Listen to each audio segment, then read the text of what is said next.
Hello and welcome to Journalism Classics with Ali Hakim. This is the 36th episode of Journalism Classics, and I shall be speaking about the easiest ways to report on coverage of conferences, seminars, and workshops.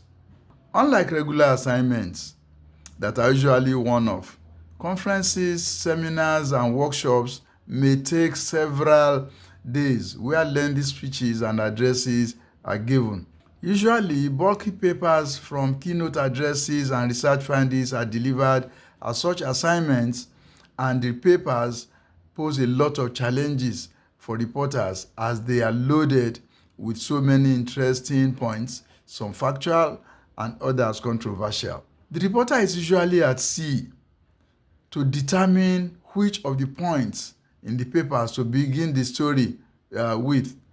Your best bet is to go straight to the concluding parts of the paper delivered. Usually, that is where the story is. That is where your intro will readily come from. Most bulky addresses summarize points made earlier in the paper in the concluding parts. Researchers, academics, company bosses usually summarize their lengthy addresses in the conclusions. If you are at the assignment and while listening to the delivery of the paper, jot down a few salient points that you will elaborate upon when writing your story. Be particular about the areas that promise or imply action. A long policy statement announced by a president or governor or research findings presented at a workshop or conferences are both newsworthy.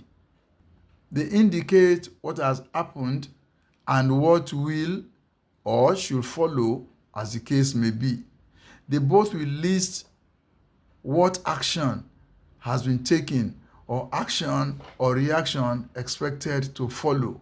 Both announcements will have repercussions, and the reporter must be able to bring the salient points to the fore in the intro. For instance, Nigeria's President Bola Ahmed Tinubu signed 4 landmark tax reform bills into law last Thursday, marking what he called a bold new era of economic governance.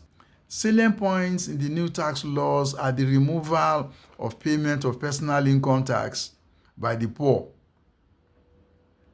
an increase in tax payable by the rich, and the tax waiver for small, medium, and micro businesses that earn 50 million naira or below annually. Nigerians earning less than 800,000 naira per annum are exempt from salary cuts and tax payment, whereas those earning 50 million naira and above per annum are to pay 25% of their personal income as tax.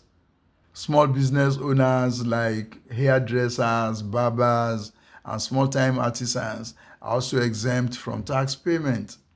The new law also reduced company income tax from 30% to 25% per annum with effect from 2026. It removed value-added tax from food, security, school fees, medicines, and hospital services. You will see that this is a lot, and the reporter must be able to write an umbrella intro that encapsulates all of these points and more. I'll give an example as intro.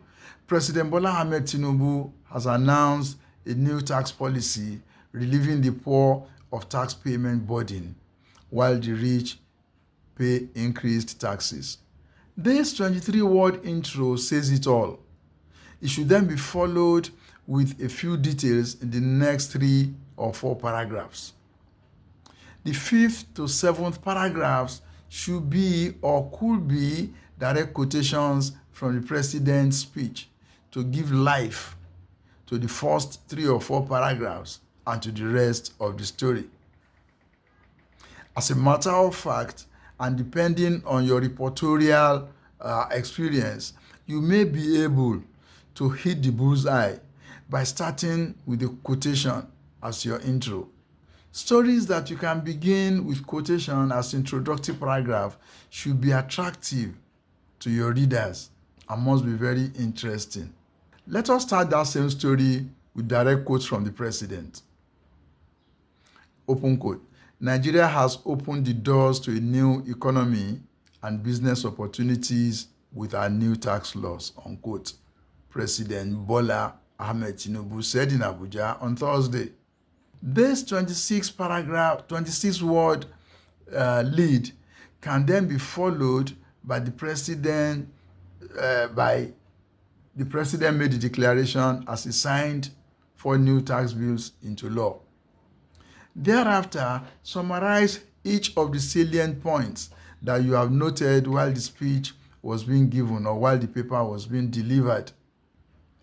As you move further down in the story, be conscious of the need to tie your intro to the earlier parts of the speech, as there lay the ingredients that led to the conclusion from where you picked your intro.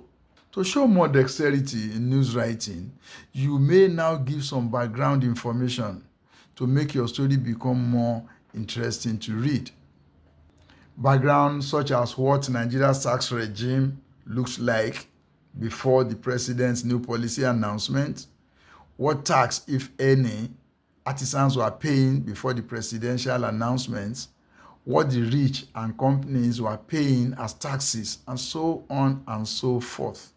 The same format can be applied while reporting bulky speeches or researches or companies' annual reports. As a reporter, if you are able to get a copy of the speech at the assignment and you are not driving a vehicle between the venue of the assignment and your office, you may seize the opportunity of that time to go through the speech again and identify the important areas that your story will dwell upon. This will save you time when you are writing your story. In many cases, and where multiple papers have been presented, an opportunity has come for the reporter to write 2 or 3 stories in a day from the same assignment, depending on how resilient that reporter is. For sub-editors or line editors, as the case may be, handling stories from seminars, workshops, and conferences, you have to be extra careful and follow every word with great attention. Do not forget that the reporter has written the story most likely in a hurry and to the best of his or her ability. In some cases, the intro is tucked away in the 7th paragraph. And in such cases, the line editor should not shy away from doing a rewrite. But you must have the ability to reduce a winding 50 or 60 word paragraph to 25 or 30 words without losing the meaning being conveyed in the paragraph. Thank you for watching this and other episodes of Journalism Classics with Ali Hakim, and please feel free to comment, share, and like across social media platforms. I shall be on your way again next Sunday, God willing. Thank you, and bye for now.